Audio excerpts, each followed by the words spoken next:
Hi. Thank you for being here. Not like you have a choice, but thank you anyway. I'm going to be talking about the most technical subject ever, imposter syndrome. So thank you. I also have some talent with future sightseeing, so I can predict exactly what's going to happen for the next 35 minutes. First, my slide is not working. Nice. Let me reload. I must have a technical problem, otherwise it's no fun. Yeah. Is it working? Yeah. Yup. No, c'est bon ça. So, yeah, I'm not so good at future reading after all. So let's get acquainted. I really wanted to pronounce that word specifically because I like complication. Then I will give you a little bit of history about what imposter syndrome is, where it comes from. Then maybe an actual definition. Let's get crazy. And then after that, the practical bit. I'm afraid the title was a little bit of a clickbait. Sorry. And then, if you have comments, why not? So first, who am I? That's kind of relevant, I promise. So that's me. I'm a DevRel engineer, like you saw. I come from a literary background, so I was not always a PHP developer or DevRel engineer. I switched career when I was 25, so it was not easy, but I made it.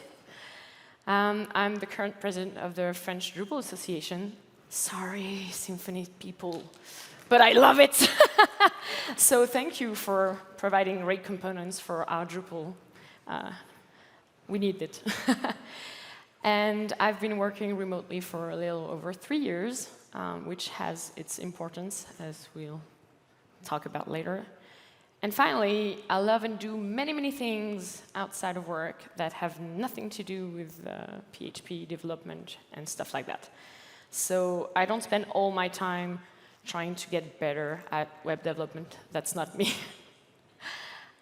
So why do I tell you this stuff? Because you don't really care, right? But it really has an influence on how I feel at work. And we will talk about that later as well. So a little bit of history. I stumbled upon a site called Deep Life Quote, and I really wanted to use one, so here we go. It all began in 1978 with two psychologists.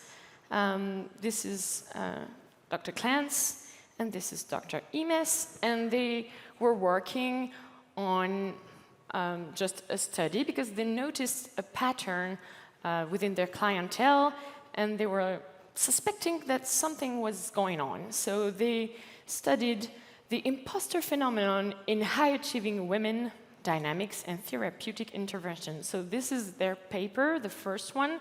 It's like 6-page PDF that you can read online. It's very interesting. You don't have to be a psychologist to understand what's going on there. And it's linked in my slides if you want to read it afterwards. And so what they thought was that it only touched women because it was so prevalent among the women they were following. But since '78, we've done a little more research, obviously, and it turns out, no, it's spread pretty equally between men and women. So it's not a woman thing, it's a people thing. And what's more, it's very common because we estimate that 70% of whole humankind actually suffer from imposter syndrome at some point. So yeah, it's pretty common actually. And it's not a disease. So I don't know if you noticed, but in the study, it's not imposter syndrome, it's imposter phenomenon. Because it's a very common experience. There's nothing to heal, as in mental health disease. That's not it. It's just a feeling that you experience being part of humanhood. So we should talk about imposter phenomenon, and I'm going to try to talk about that now, although it's much easier to say imposter syndrome, so sorry if I mess it up. So I see a lot of conferences about this subject. It's getting more and more widespread in tech, and it's logical, right? We all feel it, so I guess it's more common in tech. Well, I don't really have a study to back this up. We don't have any kind of formal estimation of tech being a specific field. But yeah, it makes sense because we are in a very difficult field of work in the sense that the field of competence is very wide. There's so much stuff that we must know to do our jobs. And we just, mastering everything is just an illusion. You can never know everything. So obviously, there's always a point where there's new tech and you don't know how it works. So you're becoming a junior again. And that's hard. That's being vulnerable, and it can mess with your self-esteem. It's normal. So I think that's why in tech specifically, we feel it a lot more than other fields of work, right? Compulsory PhD comics. So this is tech, right? We're always feeling like we don't belong, but somehow we're still all here, right? But what is it? Because, okay, it's 70% of people, but what is it, right? So since you're insisting, I will give you an actual definition, and because I'm very lazy, I want to tell you it's kind of like, yeah, it's kind of like, okay, listen, it's like the fear of failure, okay? But not only. It's so much more than that. You fear that you may fail, but you also feel like you don't deserve where you are and that someone will expose you. And of course, Wikipedia is here because they wrote it so much better than me. Why bother? So, imposter syndrome is pretty much when you have this persistent feeling that you are a fraud and that someone will expose you at some point. Not only that, but you have external evidence that you are indeed doing great at your job. You have proof, but you don't believe it. You believe that you were just lucky and that you don't deserve this success. And finally, you are very stressed because you think you are deceiving other people. They trust you, they put their faith in you, and you are actually not that intelligent. And so they probably put you on a pedestal, you don't deserve it. So that's imposter syndrome, right? It's not just feeling a little self-conscious. It's all of that. You have proof, you don't believe it. Because, yeah, not everything is imposter syndrome. I want to explain this to you with a different approach that I don't think you've seen or heard before, and it's about the way our brain works. So I don't know if you're familiar with the fundamental attribution error. It's actually just the way our brain works. To explain it, Wikipedia again. So it's the tendency that we have to underemphasize situational or environmental causes to explain a behavior, and to overemphasize like internal causes, like the character of the person, their personality. So you use these supposed character traits of a person to explain a situation, and you forget about the context. And this is what we do naturally. We don't think about it, it just happens. So with arrows, it's easier to understand. And for that, I have a great resource, and I'm very sorry because it's only in French, and I couldn't find the same video with the same quality in English, so sorry. non-French speakers.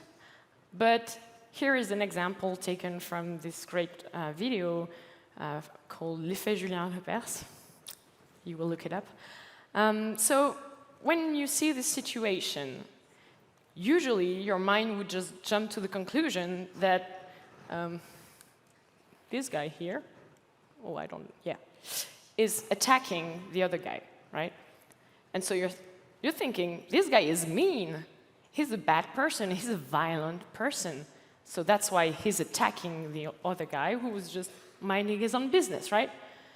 So you're trying to find a reason within the person, within its personality, its character, to understand what's happening. But if you actually look at the context, you might realize, wait a minute, maybe it's not that simple. Maybe it's just trying to save the other guy's life, right? Because the car is coming, it's not stopping. So now, if you take into account the context, then you understand the behavior, right? And maybe it's not because he was a bad person, quite the contrary, actually. So this is, in a shell, the fundamental attribution error. And this is something that we do. We don't think about it. It's just how we work. And so it's pretty much the opposite of the imposter syndrome, right? You think of external causes as not very important, and internal causes are very important. But in imposter syndrome, it's the other way around. You don't see your self-worth, and you think it's only luck, outside circumstances, like, yeah, but the teacher likes me. Or, I was lucky, I got the subject that I'm very comfortable with, but I don't actually know that much about it.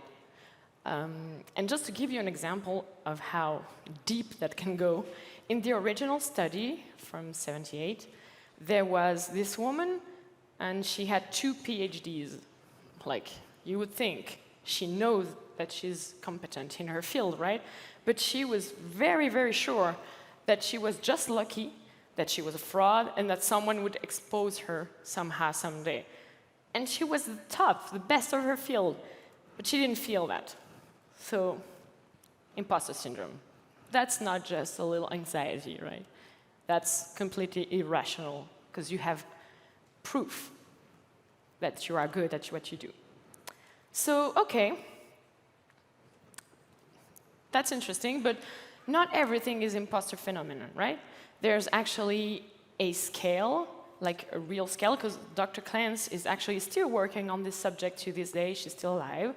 And she created a scale to measure how much you suffer from imposter syndrome. There's a score. So you can take the test online on her website and find out just how much of a fraud you think you are. Interesting times. But if you feel bad in work, in life, that may not be imposter syndrome, that may be just, a bad work environment. Because if everything is imposter syndrome, then it's all in your head, right? The problem is between you and yourself. And then you can't do anything about it. But if you take a broader look and just look at your context, you might realize, yeah, maybe it's not just you. Maybe there's something not cool happening, and that can be solved by other people around you. So it's normal to have doubts sometimes, especially if you are feeling vulnerable, and that happens a lot of the time in our careers, in any kind of situations. Like if you're from an underrepresented group, then yeah, it's very easy when I see all you gentlemen to think, the fuck am I doing here? I don't belong here, right? Because there's not a lot of people like me. That's just logical, right? That I would feel that way. Has nothing to do with imposter syndrome. It's just the fact of life. If you're isolated, you feel bad. Okay, big news. But it happens to everybody. So if there's this new tech you don't understand, like we said, you're feeling vulnerable, you're feeling like you will not get the hang of it, or just, yeah, you have super badass colleagues, and you feel like, yeah, you will never catch up. Probably not. That's okay. You switch careers, you're just starting after school, so you're a junior. All of these situations are just very normal, and it's just it makes sense that you would feel vulnerable. It's not that bad. We all feel it. It doesn't mean that it's specifically imposter syndrome, but it's a healthy, normal part of life, right? Oh no. Oh no, I'm sorry. I know you were like getting all sleepy and stuff, but I will ask you now to contribute. Because I'm very curious about this 70% figure, right? I want to know here if we have that same number. So I will ask you questions, and I ask, please, that you answer. So get ready, because I'm talking to you, and I would like some feedback, okay? You ready? Yeah, almost. All right. So, if you felt like an imposter, clap your hands. If you felt like an imposter, clap your hands. If you felt just like a fraud, but somehow you're still there. If you felt like an imposter, clap your hands. Yeah, you all clapped. Okay, so I will assume that you only clapped if you felt like it, so I think 70% is pretty accurate, right? You want to try another one? Okay. Thank you for the enthusiasm. I really like this energy. Yeah, thank you. So, another one. Ready? If you want to hear the next part, clap your hands. Thank you. That's what I'm talking about. So, the practical bit, finally, because the title said like a practical handbook, and you're like, when is it happening? Well, that's now. So what do I do to get rid of my imposter syndrome? Because you remember when I told you all this stuff about me? Yeah, I really feel like an imposter every day. And it's long-lasting, you know? It's a marathon, it's not a sprint. I cannot give you advice that will get you rid of this in a day. That's just not happening. So yeah, I switched careers. I haven't been in this industry very long. I come from a literary background, so of course, sometimes I feel like I don't know enough math or something. And I'm a woman, so I don't know a lot of women in my field. It's just all of these things together, especially when you work remotely and your colleagues are all in the same office, you feel isolated, right? So it's just 10 times worse. But here is a catalog of things I do, and some of them together, they help me feel better, so I hope it helps you too. So first of all, and this slide is still not working, I'm sorry. It was supposed to be pretty, so I'm sorry. So first of all, like we said, is it me or is it my context? Like, is it just in your head? No. Do you know actually what you're supposed to do at work? Because you might feel like an imposter because you just don't know what they want from you. And that's the most important thing, because many people don't really have like a description of their job, what they're expected to do. So if you don't have that, you will never feel good, right? And it's just the basics. Is the feeling recurrent? Because like we said, you will feel this through and through your career again and again, just depending on the situation. It's normal. But if you feel it all the time, for a very long period of time, maybe there's something wrong here, and you should do something to get out of it. Or is the feeling linked to someone in particular? Because in this case, spoiler alert, is not imposter syndrome. It's maybe an asshole. That can happen.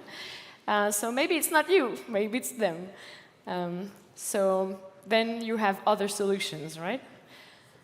And do you get regular feedback? Like if you work in a team, do you know that your work is appreciated, or is the feedback negative? Do you have like actual proof that you're not doing good, or is it just you thinking that? Because sometimes you hear praise and you understand, oh no, they will notice that next time that I'm not good enough. So all of these will help you decide if this is indeed imposter syndrome or if it's your environment and maybe you just need to change the environment at some point, right? Sometimes the answer is just to leave, I'm sorry. But it's true, and we are in a profession where we can afford to leave, so don't suffer. It makes no sense. Also, it's a very competitive field, right?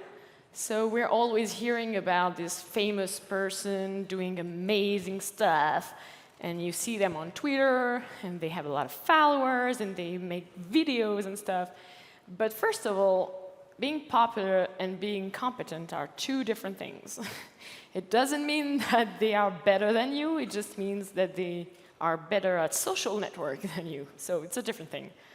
And you all have badass colleagues that are not on social networks, that are not known by anybody, but you know how talented they are. So let's forget about stardom and famous like influencers, even in tech. It doesn't mean anything. And also, there's a reason we work in teams, right? If you don't know something, maybe your colleagues will know. And what you know, maybe they don't know. So just forget about this illusion that you have to learn things and other people know this stuff. They don't. They don't. And I like to steal stuff, so I stole this from an article on imposter syndrome, obviously. And so it's just very basic, but honestly, it's true. You don't know what they don't know, right? You see someone very, very confident, and maybe there's another area where you are much more actually knowledgeable than them. And it's happening more than you think. Even when you're a junior, the way you ask questions, you will teach your colleagues some things. So they don't know any more than you do. So that's why we work together, right? And maybe if there's someone you admire that you feel has the perfect understanding, you want to be like them, maybe ask them questions like, how did you get there? What was your journey there? And maybe it can inspire you to do the same or to just realize that they had struggles too, right? It was not easy, it was not done in a day, it was a long journey to get there. So get inspired, talk to people. And on that note, you can also decide that you need to work on yourself. Because if you feel like, let's say, tests. Okay, you have to write tests all the time in your work, and you feel like you don't really master that, it's stressful to you, maybe start there, because you're using it all the time. So it should be your target, right? You can decide, this one, I really need to focus on this, and then I will feel more comfortable. And it makes sense, because there's a lot of stuff that you don't know. It's too much stuff, and you have to prioritize. So if it's something that you're using every day, and it's a cause of stress for you every day, then maybe get better at it first. And then you will feel better, and that will give you the energy you need to tackle other stuff. It's like nothing really amazing I'm telling you here, but sometimes you just need to hear it. Like, do something about it, and start taking small steps. Split the tasks. Of course, if I tell you, just work on tests, you're like, yeah, that's a lot of stuff. There's so many areas that you need to cover, even on this one topic, but you can split it just like in a project, small, manageable size bites that you can just solve step after step, and you will feel much better when you start. And so track your progress. That's very obvious, but nobody does it. Like, track it. For real. Like, I was struggling with this, and now a month later, I realize I can do it in like half the time. That's a success. That's you learning and growing, so you're not that bad. Just write it down. And it will help you for your, like, yearly review, for real. But you can also decide to go a different route, and now you will think, the fuck? But you can work on different skills, actually. You don't have to work on your work skills. You can go for something completely different that will make you feel better. So you can still stay in the professional area with something adjacent to dev, like, I don't know, a new language, a new framework, DevOps, or just accessibility, whatever. something you've never had the occasion to work with before, but that is interesting to you. And so when you pick up something new, you can see how much you progress. Because after a while, when you get good at something, you hit this plateau and you don't see anything changing, because the next step is to be an expert, and that takes a long time. But when you start something, you go from 0 to something. And so it's very like a boost, This energy will give you proof to yourself that you can learn and you can actually be good at something. And if you want, and that's my advice, you can also pick up a skill that has nothing to do with work. Just something like to take off your mind of this subject that is bothering you. And for me, it's something with my hands, because every day you do something that is intangible, right? At the end of the day, you have nothing to show. It's all in your head, and you keep thinking and thinking. And so I feel like gardening or pottery or whatever you like, just making something, it's sometimes a good relief option. But please, please, whatever you do, do not stress out for this new skill.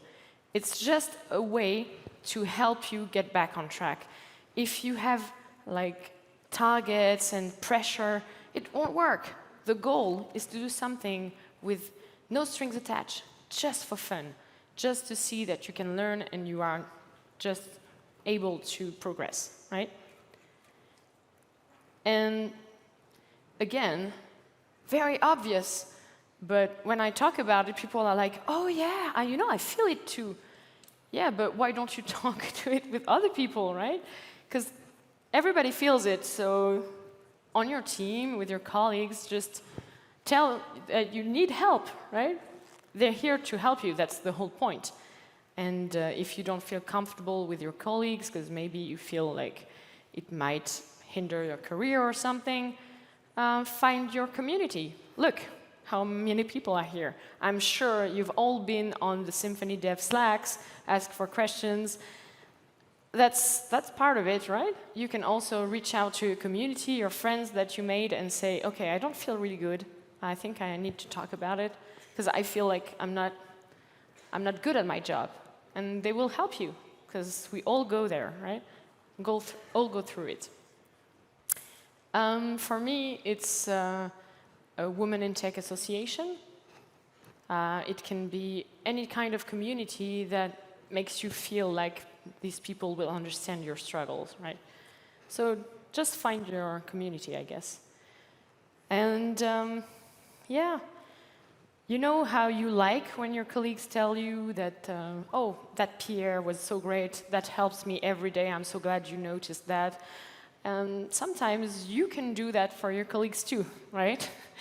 Give it to others, they really need to hear it too. So when you receive something from your team, it will give you that boost. Give it to others, right? It's just a two-way street. And we always forget that, but they need to hear it just as much as you do, right? And on that note, sharing is caring.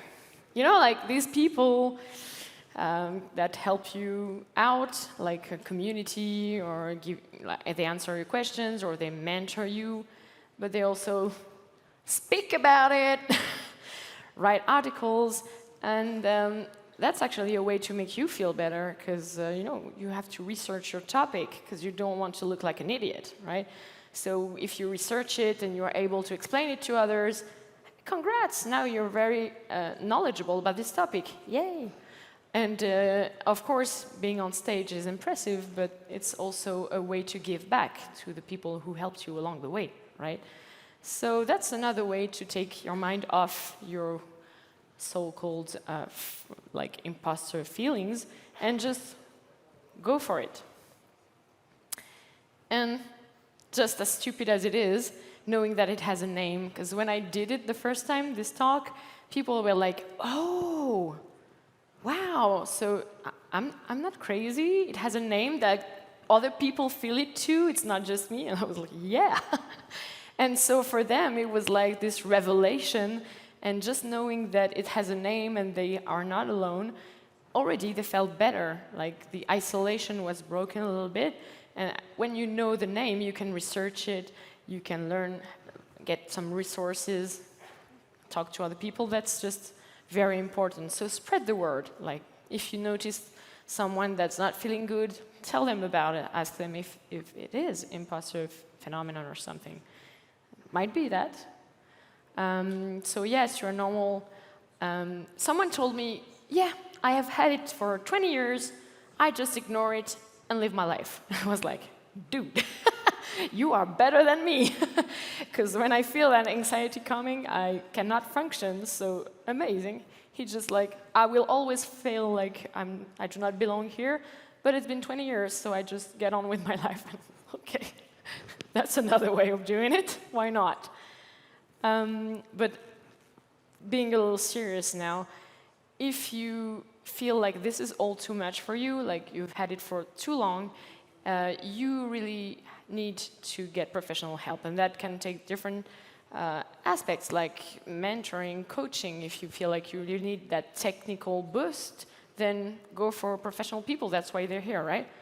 But also, like all the private classes, certification, it can just help you realize that you are growing and you can still have this level of skill that you need. And obviously, mental health care. Like, yeah, you have sometimes too much on your shoulders and you need to share with someone who's trained for that. Not just a friend that will like, be like, yeah, I hear you. No, someone who will give you actual help. Just as a disclaimer, my psychologist has seen this. And he was like, oh, I'm interested, can I see it? And I was like, oh no. My imposter syndrome talk is being seen by a professional in this field. Oh no, he will notice that everything is crap in it. And actually, it turned out he liked it. So for what it's worth, don't doubt yourself, do it. But yeah, sometimes you need to leave, sometimes you need to talk to a professional, and that's okay. We all go there at some point. The goal is that you feel like you belong and that you can work every day without this pressure on yourself. Right? So, not a question, more a comment. Well, no, we don't have questions. We don't have time, and that's all because of Kevin, so don't blame me. But if you do have questions, of course, you will find me. Like I said, not too many women here. And I will be also at the Platform.sh booth. So if you want to share something, if you want to talk, feel free. And I will share, of course, all my sources online so you can read for yourself, make up your own mind, because I promise I didn't make it up. Thank you.